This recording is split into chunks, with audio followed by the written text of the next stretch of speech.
আমি ব্রাহ্মণের সন্তান, 12 মাসে 13 পূজা করেছি। 33 কোটি দেবদেবী তুলসীর গাছের তলায়, আরো আছে 64 কোটি ভগবান।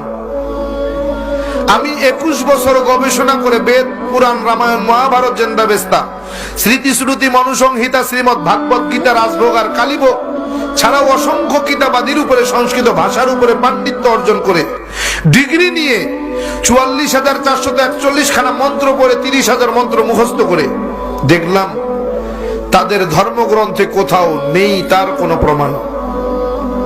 একটা প্রমাণ যদি কেউ দেখাতে পারে যে মূর্তির পূজা তাদের কোন ধর্মগ্রন্থে আছে, আমি তার গোলামি করব। একটা মন্ত্র যদি দেখাতে পারে, তাদের বেদ বলেন না আসতে প্রতিমা আসতে, আমি সৃষ্টিকর্তা ঈশ্বরের কোন প্রতিমূর্তি নাই, প্রতিচ্ছবি নাই, আকার নাই, আকৃতি নাই, আমাকে দেখা যায় না, ধরা যায় না, ছোঁয়া যায় না, আমি লাল, নীল, হলুদ নাকি সবুজ তা বুঝাও। কিন্তু এরপরেও কি তাদেরকে মানাতে পারবো? এরপরেও কি তারা ছাড়বে? কয় পাইছো কই? কয় বাপদাদাই করছে তাই। দলিল বাপদাদা, দলিল বাপদাদা, অথচ ভগবান শ্রীকৃষ্ণের দোহাই দেয়,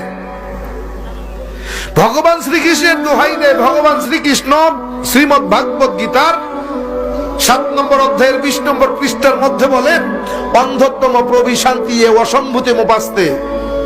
কালকে হাসরের মাঠ যখন কায়েম হয়ে যাবে, তোমরা আমাকে ভগবান বলে ভাষায় দিবা, আমারে তোমরা জাহান্নামে নিবা।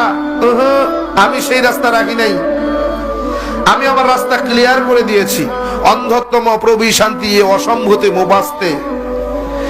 অন্ধকারের পূজা, মূর্তির পূজা, গাছের পূজা, মাছের পূজা, আগুনের পূজা তারাই করে যারা অন্ধকারের মধ্যে ডুবে রয়েছে, যাদের ভিতরে কোনো আলো পৌঁছায় নাই, যারা এখনো আলোর মুখ দেখে নাই, তারাই কেবল গাছের পূজা, মাছের পূজা, আগুনের পূজা, পানির পূজা করে।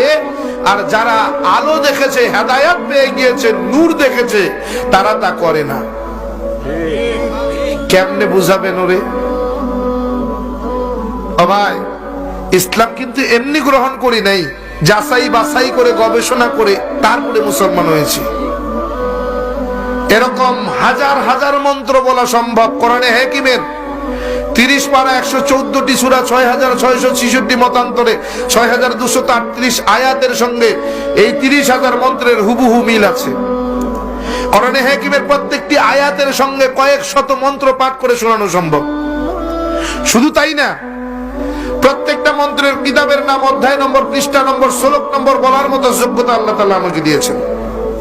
এমনি মুসলমান হই নাই, যাচাই বাছাই করে দেখছি পৃথিবীতে যদি কোনো শ্রেষ্ঠ ধর্ম থাকে সেটার নাম ইসলাম।